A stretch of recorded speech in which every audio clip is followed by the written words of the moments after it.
guys, welcome back to Walkie Pot Studio for part 2 of our kiln unload on September the 19th.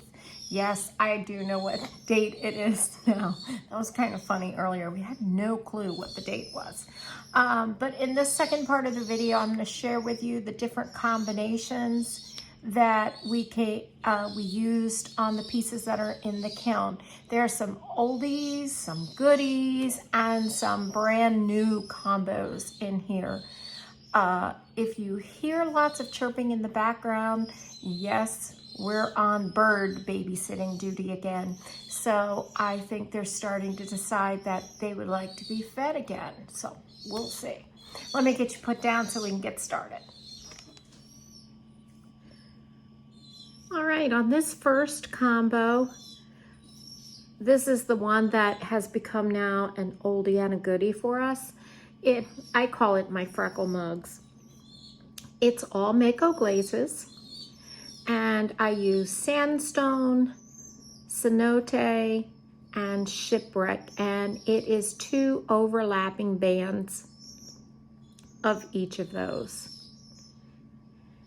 And for us, it happens to be one of our most popular combinations that we have. We pretty much can guarantee that when we take it with us to the market, it's not going to come back home with us. And it is a lovely one. Alrighty, on that sandstone theme, here is a sponge holder. But with this one, I used 2 coats of the sandstone and then a nice heavy coat of Mako's light flux, just 1 coat, but pretty thick. And boy, did we get some beautiful, beautiful runs on this combination. Very pretty. All right, here's one that I have not shared. I've used this in the past, but it's been a long time, and I guess for whatever reason, I sort of forgot about it and came across in my notes, and I was like, oh, let's do this again. So this is Amico's Textured Turquoise, and it is 3 coats on the inside and the outside all over. And then the top of the piece is Amico's Smoky Merlot, and that's also 3 coats. And you can see a lot of variation in the piece. It's subtle, but it's nice.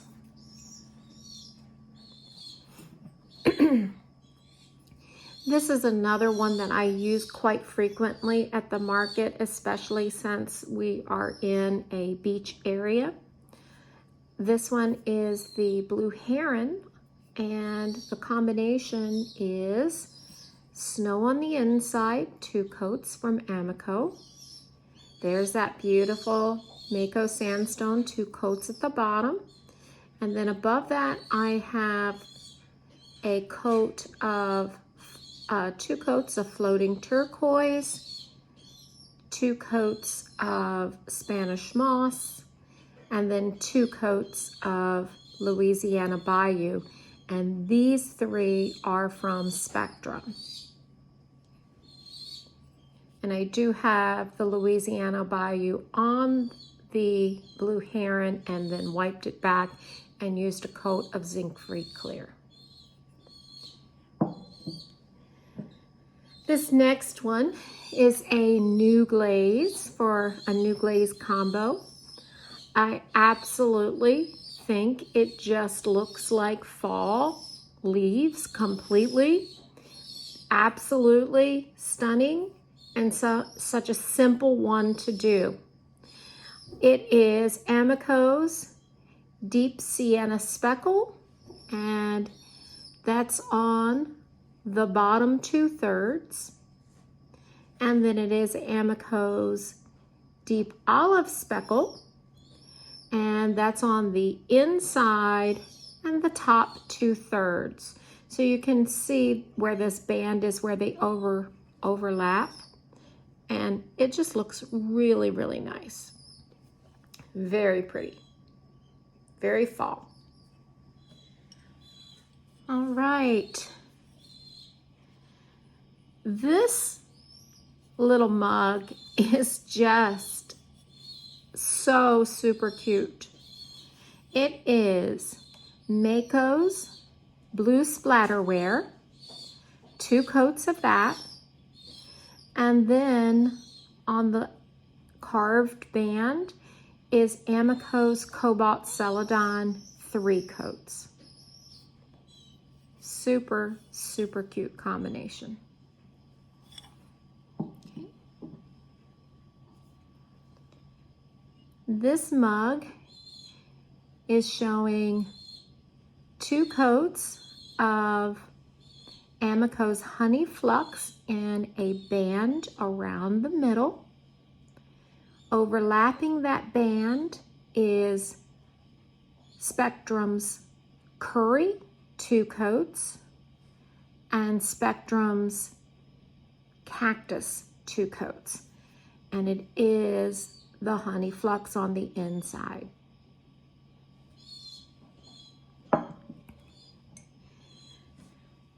I think without a doubt this one ends up being Shane's favorite, and I can definitely see why. It is gorgeous. On this one there is 2 coats of Mako Sandstone, followed by 2 coats of Amico Obsidian, and you can see where that obsidian overlapped, and then 1 coat of blue hydrangea. And it is absolutely stunning. Definitely going to repeat this one. We've never done this before, but it's a winner in my book.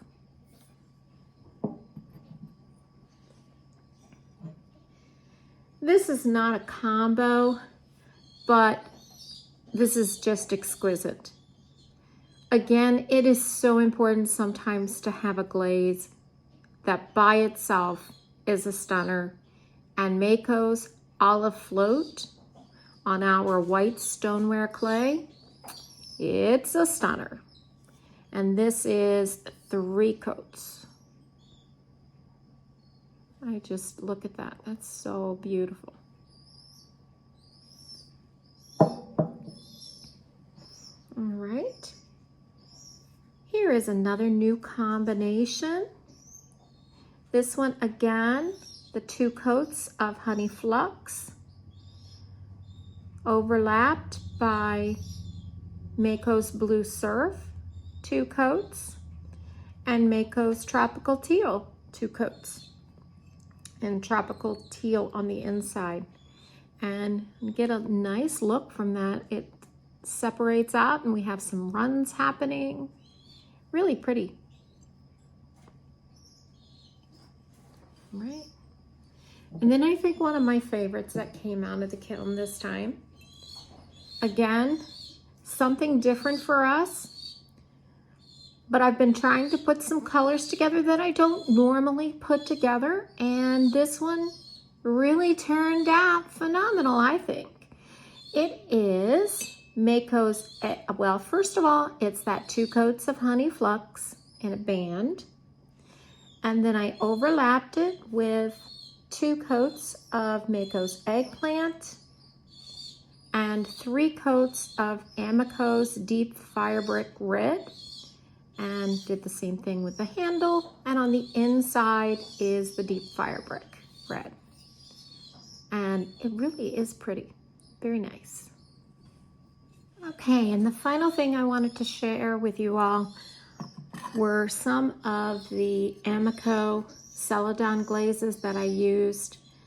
This is Snapdragon, 3 coats for the rim.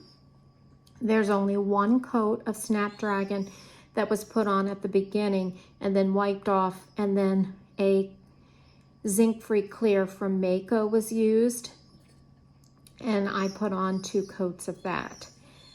But it's nice to see how they look. And 3 coats for me with the Amico Celadons, I get a very solid coverage.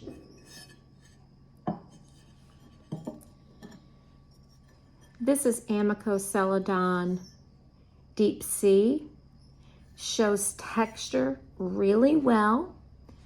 And this is 3 coats of that. Again, nice even coverage.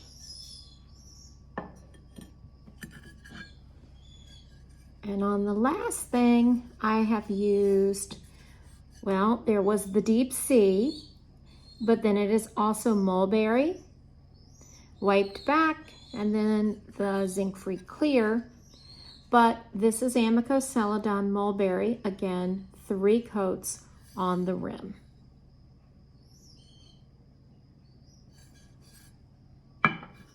Okay guys, that's it for our Kiln Unload combo video. I hope that you found something that inspires you, something that you might want to try to repeat yourself. Maybe you saw a color that you've not previously used, or one that's been sitting on your shelf for a while and you just weren't sure what you were going to do with it. So anyway, I was very pleased with the results. I have quite a few pieces that I really am going to hate to see leave that table tomorrow, but fingers crossed that we have a good day at the market and that they find a nice home to go to. And we've got all sorts of sound effects happening. We've got the farmer in the field, the birds are singing, and then someone is out doing some target practice shooting, I guess, because hunting season will be around the corner soon. So sorry for all those sounds if you've been hearing them. I'm not sure if you're picking them up or not, but I certainly am in the studio. But it's getting late, and those baby birds over there are telling me that they are ready to be fed. So I guess I need to get off of here and take care of their dinner for the evening. So take care, guys. I hope you have a wonderful day wherever you are in the world. Take care. Bye-bye.